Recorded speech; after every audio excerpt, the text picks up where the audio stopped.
panel discussion on the art and science of effective demand planning and forecasting for the new normal. And for the same, I would like to invite all our speakers on board. The panel will be moderated by Mr. Hormaz Dastur, Associate Director Sales Business Platforms for EdgeVerve. And along with him, we have all other panel members like Mr. Raj Shekhara Reddy, Vice President, Global Demand Planning and Logistics at Glenmark Pharmaceuticals, Mr. Neeraj Goyal, Supply Chain Director, India and Southeast Asia for General Mills. Then we have Mr. Sushil Kumar Patil, Solution Specialist, Tata Telebusiness Services. Mr. Ankur Chaturvedi, Head of International Supply Chain and Projects for Imami Limited. Mr. Prashant K, DGM, Business Development and Solutions for TVS Supply Chain Solutions Limited. Praveen Kumbad, Global Product Head for Business Applications, EdgeVerve. Mr. Vikas Kumar, National Head Demand Planning for Hindustan Coca-Cola Beverages Private Limited. And Mr. Gaurav Bhatia, Associate Director Supply Chain for Limited. Here I welcome all the panel speakers, and Dastur sir, over to you to take this forward. Hey, thanks for that, Ajit. Thanks for this opportunity and to UBS Forums for organizing the panel today. I think we've had a pretty good session. We've heard some interesting insights from Gaurav, Vikas, and Praveen. So thanks again for taking the time out to join this particular panel, and a warm welcome to all the other participants. Given that we are, really running short on time, Gaurav, Vikas, Praveen, I hope, you'll be willing to sort of give it a bit of time while I, direct my questions towards some of the other panel members who potentially also have a hard stop in a few minutes. So let me start off first. I think, Raj, we spoke yesterday at length about the volatility which we have seen in demand forecasting in recent times, especially over the last 1 year.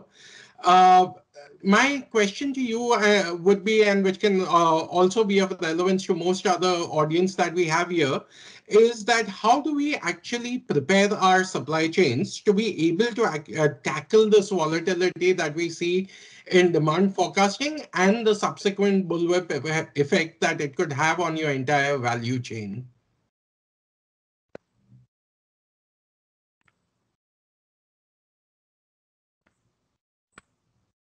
Raj, you're on mute. I'm so sorry, guys.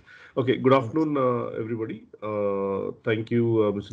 Dastur, for my introduction, and thanks, Ajit, for inviting me. I think we all have been through something which is never going to happen, which has never happened in our careers, and maybe 1 or 2 generations ahead and behind, right? I think what has really seen us through is the ability to pivot, as Shivanu was talking in the previous presentation. I think that's very important, right? Our ability to understand our internal processes, our core strengths in the organization, and pivot. Like every organization had done, right? Not many organizations have failed a large scale and they have shut shop, right? Everybody pivoted. Everybody found a way to cater to the customer, right? As hotels have found a way to move out from vacations to staycations, where people could just go work, use the facilities there, right? People found ways to get to the customer, find a need. There are so many companies which I can think of. They started to make new products with the same facilities that they have, right?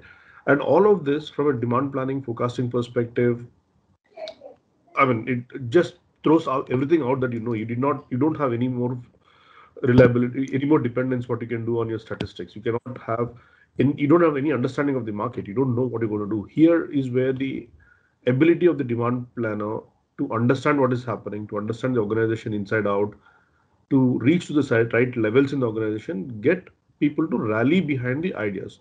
And surely, like everybody would have done, there probably were 10 ideas what everybody was working, and 1 or 2 of them succeed. But as demand planners, we need to be very, very open in our minds, pick up all the opportunities, do the extra length which everybody did, and made sure the organization pivots around those new opportunities, gets it right? And this is the time where we cannot defend what we have been doing because there is no defense. No technology will support because you don't have any history, right? Nobody knows what's happening in the market because there's no experience of how to deal with stuff like this, right? It's going to be a VUCA world, but it's going to be more VUCA than what it was before the pandemic, because these skills every organization is going to leverage now going forward, because they realized in a few months' time they can launch products, get it to the market, get it to the patient, get it right. And we as demand planners, one of the biggest responsibilities of ours would be keep ourselves on the edge of the seat, prep the organization to meet those changes and get it right. That's very, very important, right? It's important. Once the business stabilizes, maybe in a couple of years, once the environment stabilizes outside, then we will find our new core strengths. We will find our new business rules to live by, right? Till that time, we have to carry this forward. After that, then we can come back and we can go back to our old demand planning rules, demand planning ways of working, what we used to do in the past, right? My thing is, yes, we have seen the worst of the pandemic, worst of the changes in the last 12 months or so. Things won't stabilize as soon as we think they are stabilizing, right? We have to keep ourselves on our feet all the time for the next couple of years at least. Then the business models will stabilize. Then we can get back to what we have been doing all the time before, right? That's my key message is going to be, right? Dependence on technology, dependence on statistical models and all is important, but I think now is the time for us where we have to use the whiteboard given to us to redraw everything. Yeah, that's how I would like to say where we are and where we have to go. No worries. Thanks for that, Raj. And I think it also resonates with the message Vikas was giving when he spoke about his experiences and how it's relevant to sort of keep your ears on the ground and, talk to people who are closest to your consumers also, rather than just depending on the various modeling and tools and techniques that we have available. And I'm sure that would have led to a lot of organizations appreciating what their customers are saying more during the pandemic and being able to pivot to sort of alternate business models. So, hey, thanks for that, Raj. It was absolutely a pleasure hearing from you. Let me go on to Neeraj. Neeraj, I think we again spoke literally on the same point that demand forecasting actually went for a toss in the last year. And if we look at demand forecasting and sort of take it back to the entire supply planning also that we do based on the demand forecasting models, we have seen what unpredictability has done to businesses and value chains. If in future forecasting, let's say, goes wrong, what is the plan B that supply chain leaders like yourself and other colleagues should really be focusing on to be able to minimize the damage and make the most out of, whatever opportunities are available? Yeah, thanks, Dastur. See, I think very relevant point. I think people have spoken about forecasting, so let me not spend too much time on that. I'll maybe speak more about the back end. But one thing I would just want to say in the pre-COVID level, right, the back end supply chain or the supply planning and the manufacturing and the sourcing, they would just take the forecast and take it at face value, right? And they would do the entire plan basis that forecast. Yeah. But I mean, what COVID has taught us is, at least people have begun to accept that, okay, this forecast is uncertain and let me not take it, right? And the forecast is at best giving us a guide rail.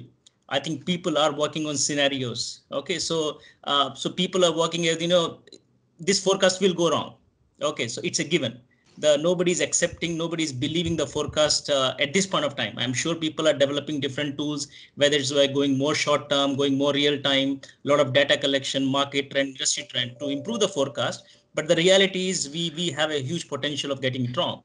So on the supply side, Dastur, what we have done is, let's say I said, we are preparing for different scenarios. We are preparing for while there is a forecast on the system, but then we are preparing on the both ends of the forecast. And how are we doing it?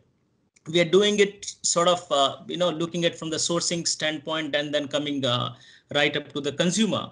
Can we source our raw materials early if we have shelf life? Okay, can we keep inventory of the raw materials? Okay, maybe what they say in the brand, don't make the finished product till it's required, right?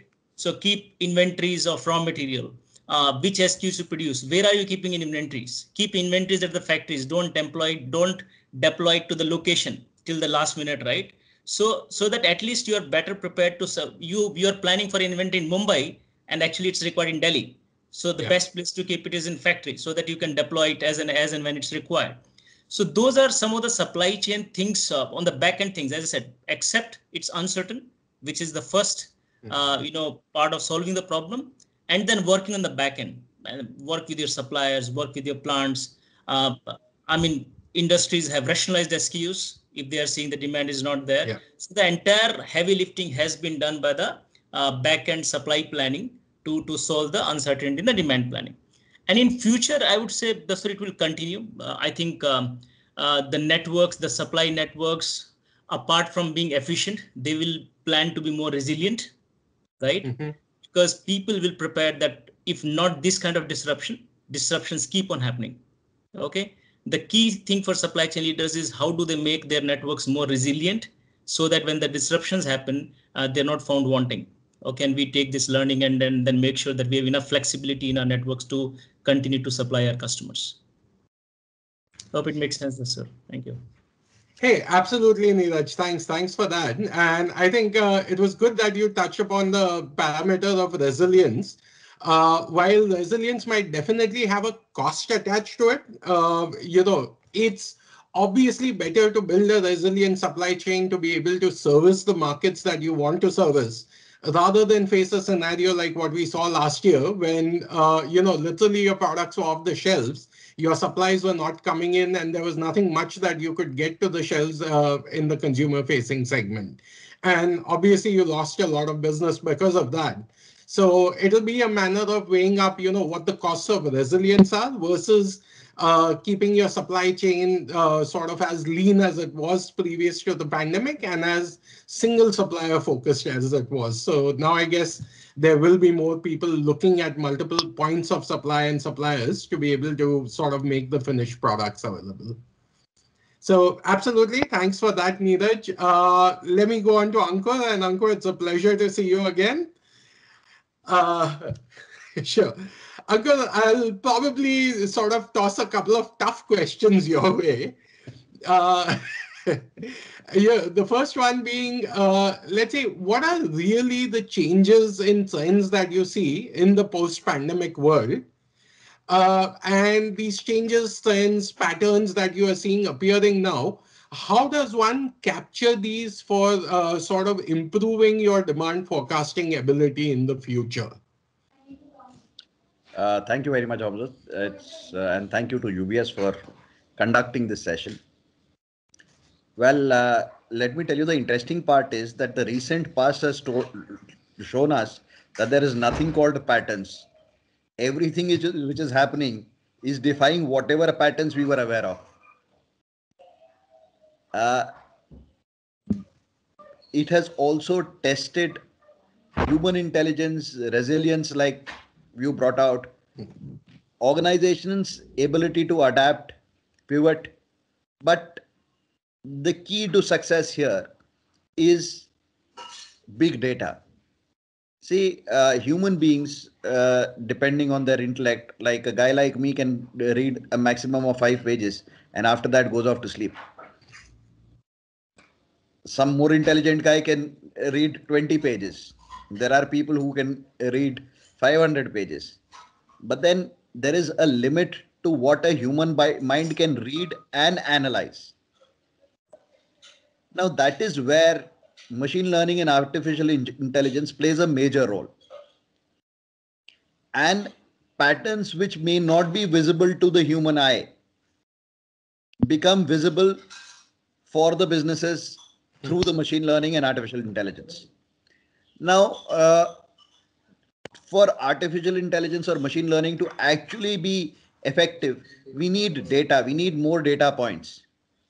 Now, interestingly, in a business like ours, which is FMCG, you sell in almost every type of an outlet. You can, I would say that our products are sold in pharmacies, they are sold in barber shops, they are sold in the modern retail Spencers and big bazaars of the world, and they're also sold at the mom and pop store, so the roadside kirana stores. Now, it's very difficult for an organization to actually map the demand where you have distribution in such a vast variety of channels. till now, it was a challenge. Like modern retail would give you their stock and sales data outlet wise if you paid them. But it was not something that was available for traditional trade. And when you look at traditional trade, in India at least, major business even today is through traditional trade. Yeah. Now, if you look at what happened in the pandemic, initially there was a lockdown. We didn't know what to do. Everything was shut. Then we realized that some stores the Kirana stores are working. Now, we saw a shift, consumer preference change from a smaller pack size to a larger pack size when they were buying online. We focused on creating bigger pack sizes, catering to that demand. But then the moment the lockdowns eased, unlock 1, unlock 2 started happening, the barber shops started functioning, the small pouches and the smaller SKUs again came in demand. Now, for a human being, for a demand planner, in retrospect, it is very easy to say you should have anticipated this and forecasted and planned accordingly. But it becomes very, very difficult. Which state, like there was a linkage between COVID numbers and the severity of the lockdown. Now, for a human being to take a data from the database of the COVID numbers and then marry it to what your demand in that particular segment will be. Like in our case, various countries as well. Which country is doing what? Like, for example, New Zealand at one stage banned all imports. They said, forget about people, we won't even take goods. So these kind of things, how they will impact. Now, New Zealand taking a decision, will it have an impact on Australia? How GCC, the Gulf, managed it. These are things which are very difficult when you have over 100 plus countries and the 30 odd territories in India, each having their own mechanisms to control. It is almost impossible for human beings to take all these data points and come to a model which can actually give you a realistic forecast. I wouldn't even call it a forecast, a realistic action plan, because this is not just forecasting. Fortunately for us, now there are techniques available where data from this traditional trade, the unorganized sector, can also be easily mapped into our ERPs, merged with the larger data available outside our system, and give us models that we can work on. Organizations which have adopted this technology have fared much better. And I just saw a question on the chat that what happens if the next pandemic comes? Well, let me tell you one thing. The best, there's a saying in the military, your best laid out plans collapse when the first bullet is fired. Now, we can all say that, no, we are better prepared, we'll do this. But like I said, resilience, learning, adapting is the way to go. And if we can use the technology which is available today and prepare ourselves, I'm sure we'll be much better placed to handle any such disruption, God forbid, if it happens. Thank you. Hey, thanks for that, Ankur, and really appreciated the way you brought in sort of elements of technology, resilience. I think it resonates with what Praveen also spoke about some time back about the micro focus that you can bring in and sort of divide your territories, geographies into much smaller regions, and maybe do the right level of ground up analysis and forecasting and planning for each of those micro locations, and then build it up into something, a much larger picture over the period of time. And that would really help you, at least get close to some semblance of accuracy. Thank you. Thank you very much. Sure. Thanks for that, Ankur. So I think we've touched upon elements of technology, elements of resilience. Because going back to sort of the presentation you gave, which was really, really informative, and I think it taught us a lot about the different models which can be utilized and blending machine models with sort of human gut feel. And I think gut feel, you're right, is something we should never ever forget to include in these models. But in the case of what we have seen, with the recent pandemic and probably other black swan events that you spoke about, how do we then ensure that for the organization we are able to mitigate losses and be future ready, for any such unfortunate events? So I understand there's probably scratching the surface a little bit more than what you spoke about, but, really appreciate if you can share your thoughts. Thank you, Mr. Dastoor. Can you hear me? Just a quick check. Yes, we can, Vikas. Yeah. Yeah. So, I'll take a cue from what Ankur just mentioned. Your best laid out plans, in the infantry or on the border, will go for a toss once the first bullet is fired. So what happens? If we talk about resilience, we talk about making our supply chain future ready. So there are a lot of elements to it. It's just not about looking at the status quo and improving it to a level A, B, or C. I think first and foremost exercise that as companies and corporations that we ought to do is to find out the vulnerabilities where we kind of currently have. What are our weak points? What is the Achilles heels? In a proverbial statement, if I can quote that, for the company, what makes us vulnerable in the market against our competition, against the changing government norms, against the environmental changes, etc. So the first and foremost, try to understand where you're lagging. You need to know your weaknesses first before you can work on your strengths. So having said that, once you get to know in which particular areas lie your vulnerability, then you can take sequential steps to kind of bolster it.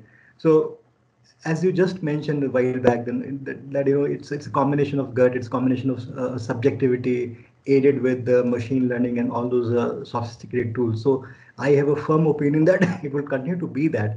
We can never undermine the importance of the gut feel, because the gut feel is not just something which is very whimsical. Okay, it actually coming from a subconscious mind. When you experience events and activities and things in the real life, what happens over a period of time, that somehow it gets settled at your subconscious level. And when you find a similar incident or a similar recurrence of event like that in future, then you respond to that using that gut feel. So my take on gut is similar to what I just explained. It's just not completely subjective. So first and foremost, get your vulnerabilities right. Second, take the right steps. And obviously all the steps that we take as an organization comes at a cost. The cost could be on time, it could be on effort, it could be on a combination of other factors as well.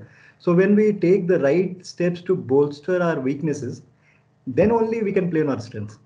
If I don't know how to play a bouncer or a googly, I'll never survive in English conditions, right? I'm talking about cricket for that matter. And I'm pretty sure that it's in vogue.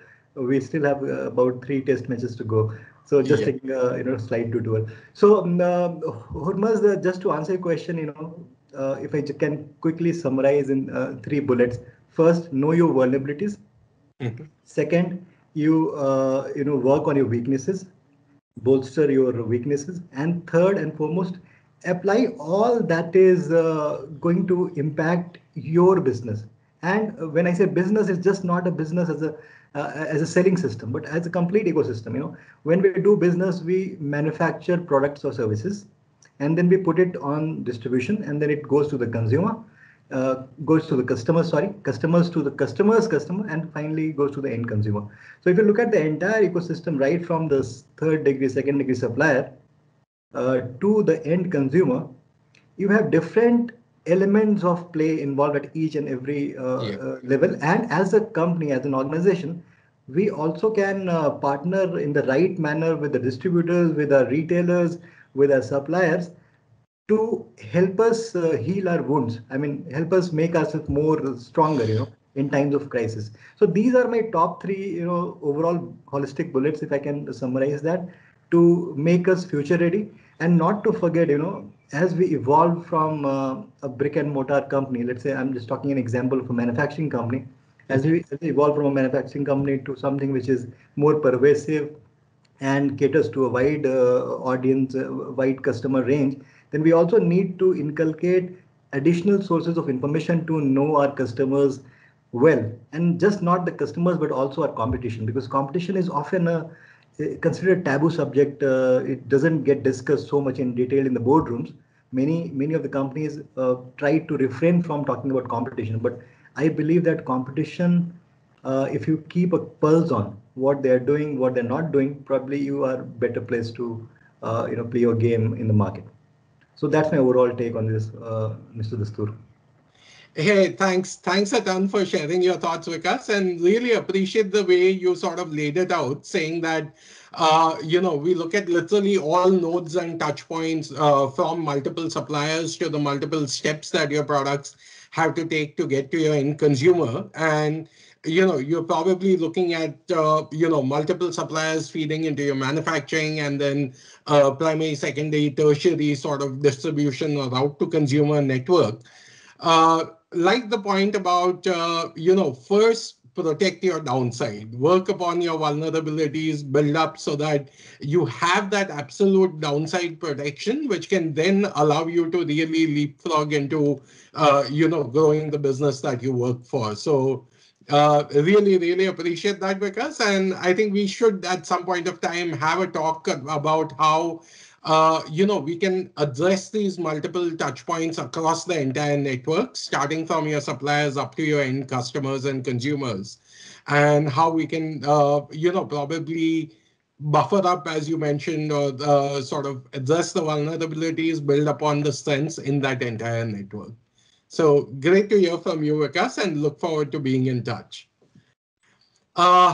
Gaurav, I'll probably direct my next question towards you. And thanks once again, Gaurav, for the kicking off the session today.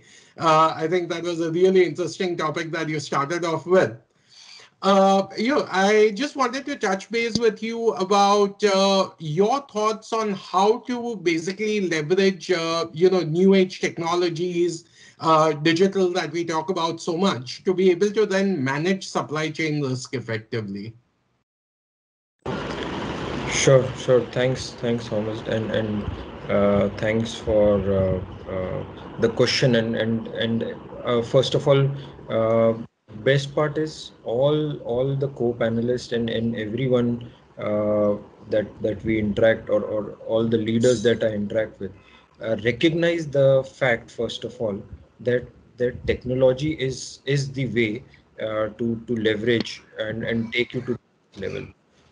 Some role will definitely, or I would say the SNOPs will be critical, the discussions will be critical, but as Ankur was also mentioning, technology can enable you further, say from a good 60-70% where you have reached through your discussions and robust SNOP, and technology will be the next lever to take another 10 to 15% upside, be it on the forecasting accuracy or be it on the supply side in terms of your sales loss or out of stocks mitigation in terms of planning.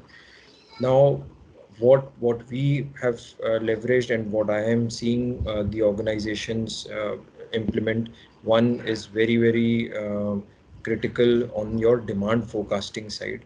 How you leverage technology on the demand forecasting side, getting the right demand signals, and as somebody also pointed out, and even in my presentation, the relevance of predictive analytics. Now also moving further to prescriptive analytics. So you see some of the SQs are kind of having a pattern, underselling or be it overselling, and both are adversely affecting your customer satisfaction index or your customer service either ways. So then you need to understand what is the pattern, and now the tool will help you they will tell you that this is the pattern and hence you need to correct in this manner. So tools are taking a step ahead. They are not leaving you with the data, just with the data. They are leaving, or they are bringing the insight to you that what you need to do. So that's very important. So I also call it provocative technologies. Today, the Okay. technologies are a lot provocative. They provoke you to take actions. Earlier, the technology used to only tell you that this is what the data says. Now they provoke you to take A, B, or C action in different scenarios. So that's one. Second, similarly, on the supply side, you get to know where are your stockouts, and you have good BI tools which tells you your loss tree. Where does your losses, or what functions based on historical data are giving you the losses. You can identify the patterns or the commonalities and work upon them by increasing your stock to norm on those specific cases where you see a repetition. So that's again a very fundamental thing, but data helps you realize that. We know somewhere, but data helps you realize that. Moving to the technology on the I spoke about the demand forecasting, the predictive analytics. Now machine learning, what you like Ankur was mentioning. I can remember something of say this much horizon in past. Say 1 year history is there in my mind for my entire SQs. But the tool can tell you, or the tool can remember easily 5 years, 7 years data, and that can give you an enhanced pattern. Of course, COVID can is an exception that you have to kind of write off and look without that, because you cannot build your strategies again predicting that COVID can happen every 5 or 10 years. So that has to be normalized and seen the curve. How yes, there is a learning with this pandemic in terms of working on your fundamentals. But yes, in terms of technology, machine learning can clearly keep learning what you and me probably as humans cannot put a very, I would say, sophisticated way in our brain, store that, and then utilize that to build our future strategies.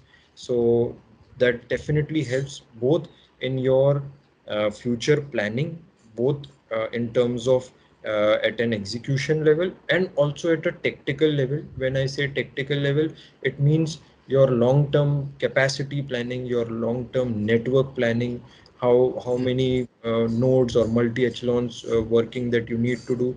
So these things I think are very relevant when you leverage technologies. When you say an organization working without a DRP system versus working with a DRP system will have a huge difference in terms of non-moving inventory or in terms of having stockouts. Absolutely. So this definitely holds a lot of relevance. Plus, if I have to add, there are organizations which also need to think whether they need to invest this much, because ultimately it all boils down to investment. So you need to have, first of all, the maturity on the data side as well. Do you have the right and relevant data? Some organizations are working fantastic or having fantastic results through just normal Excel working, normal FLs, conditions and pivots. They're working fantastic. So probably the complexity is not that high. So they might not need, but where the complexity, SQs and changes, number of SQs and forecast dynamism in this VUCA world is high, you need to kind of leverage the tools. So yeah, there are benefits and there are organizations working also without it, but one size may not fit all. So there may need to be customizations done to fit your needs, and that's I think the way we need to work in future. But yes, you cannot live without it. That is for sure. You cannot avoid it for sure. Thank you. Hey, thanks a ton for sharing your thoughts, Gaurav. And it'll interest you to know that I'm actually having a conversation on similar lines with Koshi Abraham. Oh, okay. So, touching upon really some of the points that you spoke about, how do we identify that business processes are aligned across our value chain using technology? Ensuring that there's not too much of underselling, overselling. Your channel partners are not stuck with non-performing inventory, which is, blocking their working capital primarily. And how can then we leverage this sort of base business processes that we are using from our supply and demand side of the equation? How can we leverage further technology to build up strengths, which is something Vikas also spoke about? Build that downside protection by ensuring that literally all your business processes are as robust as they can be, and then invest in other elements of technology to be able to drive, planning, forecasting, and getting it as close to sort of reality as possible. Also, the fact that you touched upon that, yes, we shouldn't probably take the COVID year too much into account during our future planning, but at least ensure that we build up that resiliency in business models so that, we are much better prepared to tackle issues or these black swan events if they ever come up again. So thanks for that, Gaurav, and I look forward to being in touch with you. Absolutely.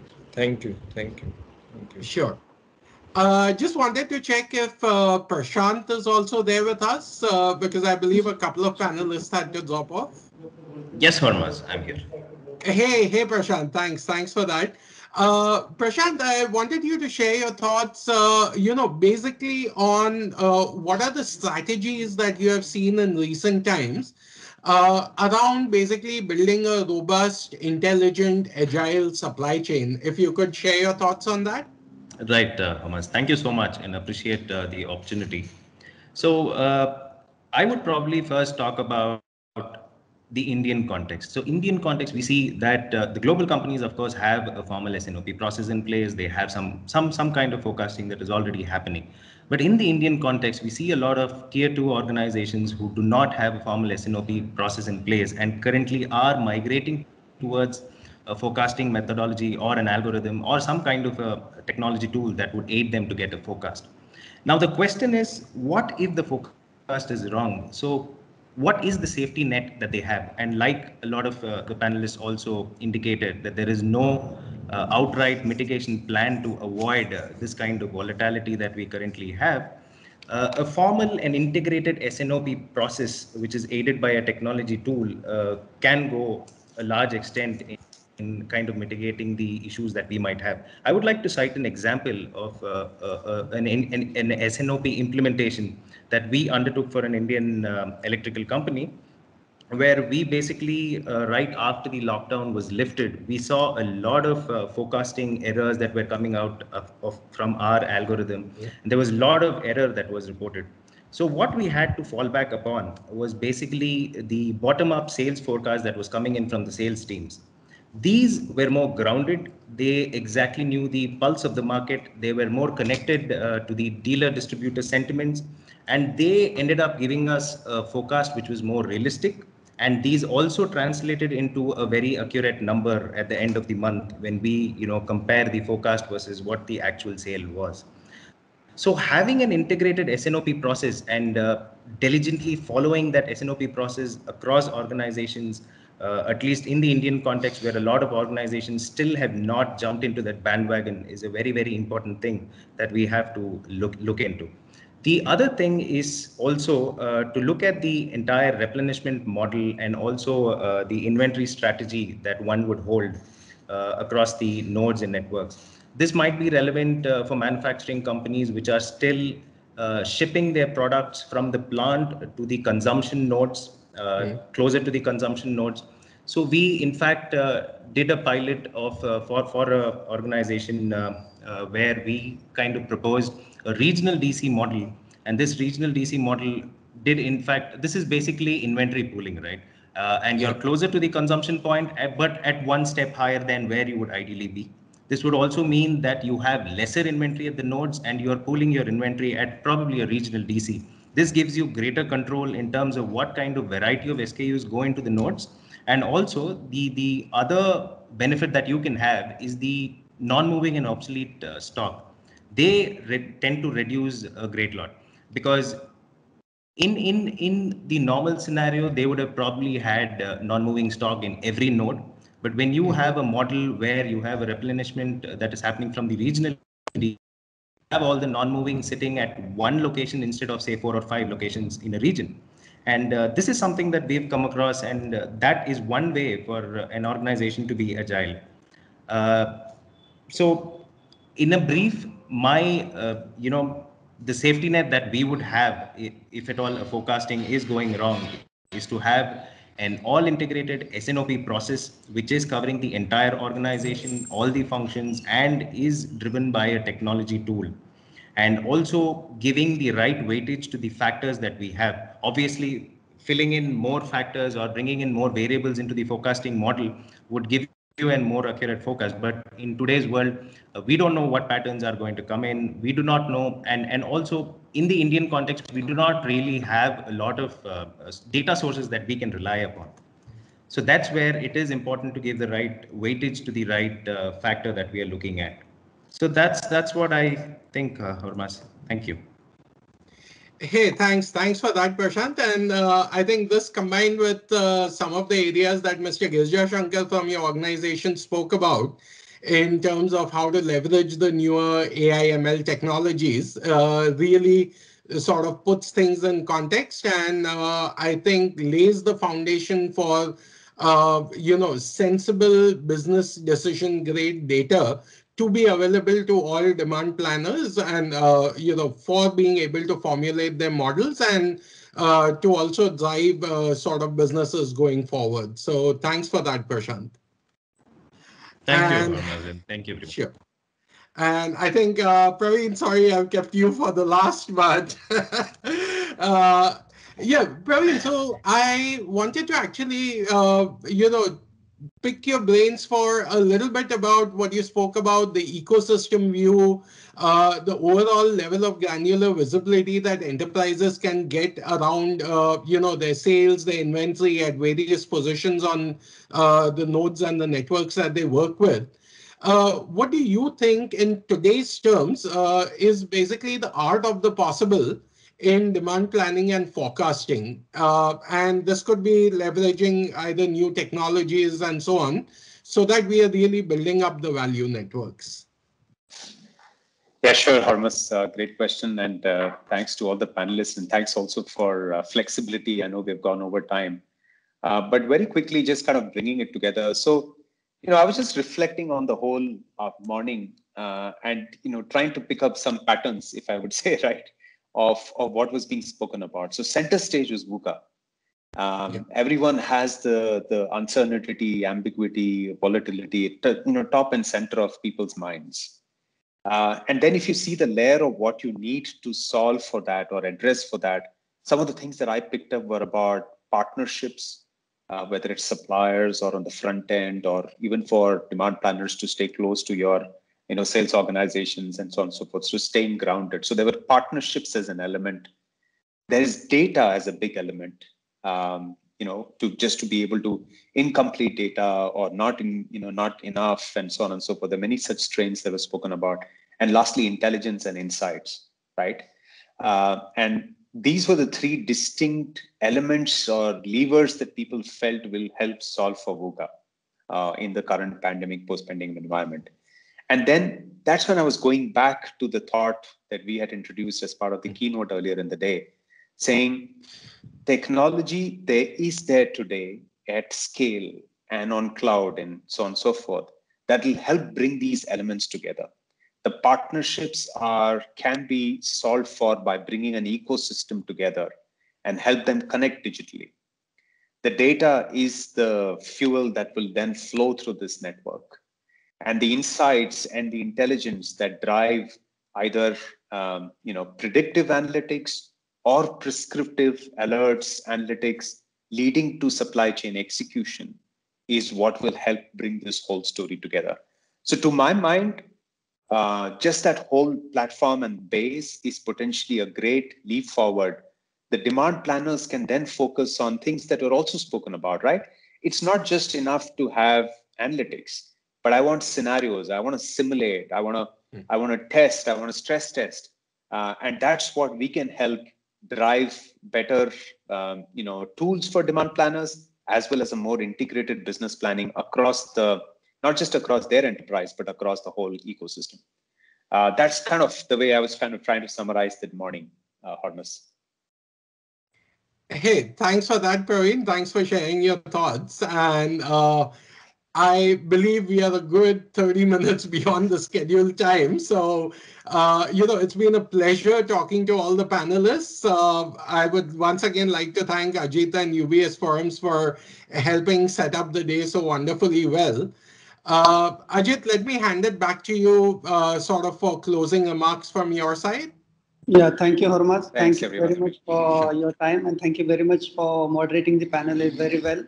And also, I'd like to thank all the panel speakers for being here. We will now open for Q&A. If anyone have any question, they can ask the question to any of the speakers. So anyone, you can simply unmute yourself and you can ask the question. Or you can post the same in chat box and we'll take this forward. I can see Mr. Sumit Bhutada have raised the hand. Sumit, if you have any question, please shoot the same.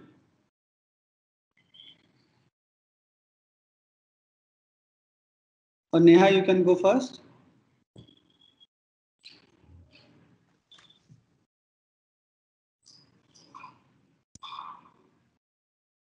You need to unmute yourself, Neha.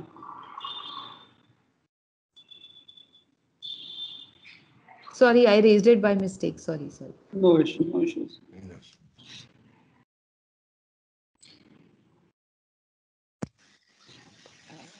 So just a question, many of the questions which are there in the chat box. So will you be sending across answer to all of those because most of them could not be answered because of paucity of time. So will you be sending across some Excel or an attachment which will capture all the questions and answers, please?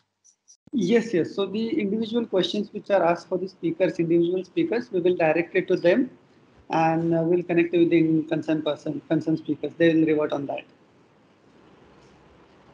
Yeah, we will definitely answer. And Kunal, in case you have any unanswered question, you feel free to pose it to us right now also itself. Send those question and answer summary to all participants. Yeah. I will try to share their answers for all the participants.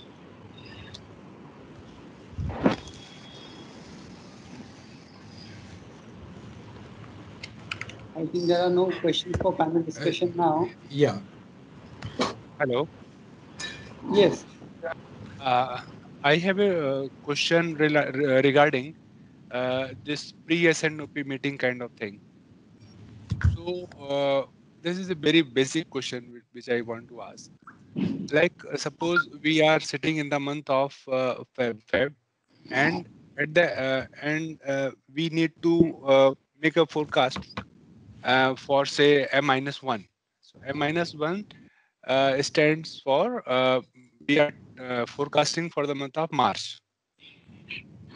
Okay, so when we should do exactly the forecast for the month of March, because what happens, the actual sale data for the month of Feb will come only after ending of the current month. So when we're talking about the M-1 forecast, so exactly when it should be done? It should be done in the week 4, or it should be done in the beginning of next month. So when we are doing in the beginning of next month, say 1st of March or 2nd of the March, then it will not be the M-1. That will be then in that case it will be current month forecast we are doing.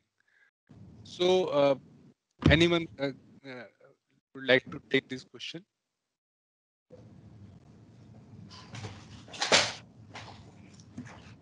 Yeah, so Vikas this side, let me try to answer this. Though the question was long, but what I understood from the your words that you are in the month of February, you want to do forecasting for the month of March, and Yes. you don't know the sales yet. So when should be the right time? Is that the question? Yes. Okay. Yes. Sorry, I didn't catch your name. Is it? My name is Ankit. Ankit. Hi. Okay, so good that you posed this question, because this is often, revolving in the minds of planners who are new into the job. So Yes. I'll say, it all depends on 2, 3 factors. I mean, if you talk about the timing, you're talking about particularly the pre-SNOP exercise, and you want to do the forecasting for the next period. Let's assume that it's a monthly period, M-1 as you're Yes. putting it. So the first and foremost, if you're closer to the execution period or the month in this particular case, you definitely would lose some amount of recency, because the data would not be available at any point in time, and it's a repetitive process. Every month you'll always face this challenge. So the fix here is to find patterns in the base year, which was last year, or in the historical time frame, which was maybe 2, 3 years down the line. So it depends on which kind of product that you deal with. If it's a very, very stable product, and there is a fair amount of seasonality embedded into the product selling behavior, then obviously if you're sitting in February, last year March data would be very useful for you. Last to last year March would also be very useful for you. But the second factor in terms of deciding the timing is also the lead time to react to the forecast. So let's say you are building, for example, aircrafts. Now, in case of aircraft, the lead times are very, very long. It could be 1 year, it could be 1.5 year. Versus you're, kind of manufacturing, let's say, Coke bottles, where the supply lead time could range from 3 months to 6 months. In case of some very, very, uh, very specific ingredients that we put into the manufacturing process. So if your lead time to react to the forecast is, let's say, 2 months, then ideally the first cut of the forecast should definitely be 2 months before, and then you keep on reiterating that forecast to the final granularity as you come closer to the execution date. So in my mind, just to say an example, in your case, if the lead time is 2 months, the first cut should definitely be in the month of January. Even if it's 80/20 right, doesn't matter. As you come closer to February end, you have 4 or maybe 3 additional weeks of primary sales and the secondary and tertiary sales. If that's available, put that into use, and then you are in a better shape to fine tune your March forecast. So does that answer your question, Ankit? Yes. Yes. Thanks a lot. Yeah. Thanks. Hey, thanks for providing Sorry. the response with us. And just wanted to add for Ankit that, today with the level of technology that's available and the product portfolio that he's looking at, it wouldn't be too difficult to have, next day visibility into what's happened the previous day. So literally any sales which have happened yesterday, having full visibility into the sales and existing inventory at your channel partners today is a possibility, which then allows for sort of even the recency to be considered. Though his product portfolio is quite stable, and like you said, because even last year same time would work for doing accurate forecasting, we can still bring in recent trends and maybe layer it on with any government sort of interventions, including increase in excise or sales tax, probably, and be able to take it forward from there. Or in this case, GST now, I guess. Yeah, thank you, sir. Thank you very much, everyone.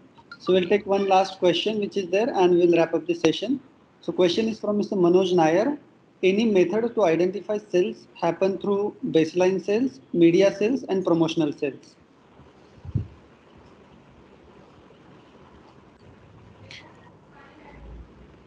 Anyone can take this question. Gaurav, would you like to take a pass at this one? Sure. So, Nice. one is a quick graphical representation that you see without any promotional sales would be your baseline. So when you plot this is I'm assuming this is for a product wherein if you introduce a promotion or a media campaign, there will definitely be an effect to it, and that is what we want to see. What is the normalized curve, which is without any intervention or say without any media or promotion or any bonus or any campaign should give you a very normal curve when you plot it. Whereas whenever you do an external, I would say intervention, which can be any of these three, you will see an impact added to that sales. So that can quickly give you what is the difference between your baseline and what has been added plus to it with any external intervention. Yes, I'm not sure if the question is to say what is how do you bifurcate between what is through media or what is through a bonus campaign if both are added together. But definitely you can easily track what has been your normal sale without any intervention and what has been an additional sale with any external intervention. Hey Gaurav, my name is Manoj Nair. I actually asked this question. I'm from General Mills India business. The reason why I asked is because we are into CPG industry and we have this promotional activities or media month on month. Now what has happened is pre-COVID we were sure we have 3 to 4 activities which is planned every month, every now and then. Okay, and we had a baseline over there as well. After COVID or during COVID, the baseline got shifted, and we were not able to understand or identify what is the COVID effect, what has happened with respect to the media. Has the media pushed the sales much further, or is there any discounting which we did that pushed it? And now the COVID effect, which is now going out, and now the sales are again dropping back to the original level, has not reached to the original level but dropping. There's a drop in trend. So now if I want to identify what is my baseline, what was my original baseline, and if there is any method to remove all these external factors impacting my business. So my question was regarding that. So is there in tool in Excel or in advanced statistical tool, anything in Python or something? So one, in my view, you can look it through a tool which gives you in terms of splitting your forecast or splitting your sales into non-effect and effect based sales patterns. Secondly, you can also look at more graphical representation in terms of what gives you so it's very basic what I'm telling you, and probably you would have done, but more insight can be brought in if we can maybe if you can share the data offline, and I can understand that point more in terms of what I understood. When you are bringing any external intervention, be it a campaign in this case, there is a change, but that has not yet led to your original sale, which was pre-COVID, which was at the pre-COVID level. For that, we can definitely look at the data offline, and maybe I can help you with the tool that we use, where say the SAP IBP works, or how it works, and maybe we can together go through that. But in the interim, if maybe Praveen or Vikas would like to add. Gaurav, I think you fairly kind of said that. In fact, we need more symptoms to diagnose what is actually the real issue. But on top of what you said, I'll just add one point to it. That in terms of demarcating the baseline and the additional impact of the additional inputs, it's just possible only when you have the sales system also giving commensurate results. Secondly, if you're really seeing an impact of COVID, and I think most of the companies did that. So what they did in the planning system, whether it's SAP or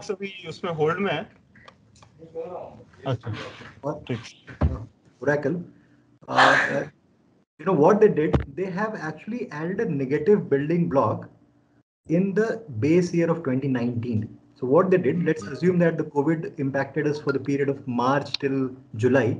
Just assume that period. So what they did, they went back into the planning system and put a manual override of a negative magnitude in those 5-6 months of 2019.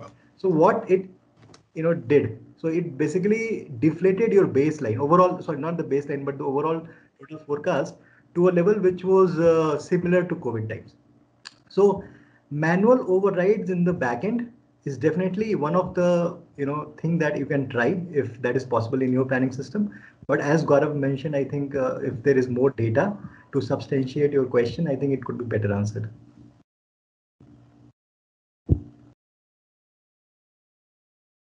Sure, thanks. That helps. Yeah, thank you everyone. So we still have more questions, which we will connect the questions and we will forward it to all the panel speakers, and they can revert on the same. So with this, I would like to thank all the panel speakers and moderator to moderating the panel so well, and all the speakers to sharing their thoughts. Thank you very much for your time. Also, I'd like to thank all the participants to being here till the end. Thank you very much for your time. Stay safe, stay healthy. Have a great day. Thank you. Thanks, everyone. Thank you, everyone. Have a nice day. Thank you. Thanks, everyone. Thank you. Thanks, everyone.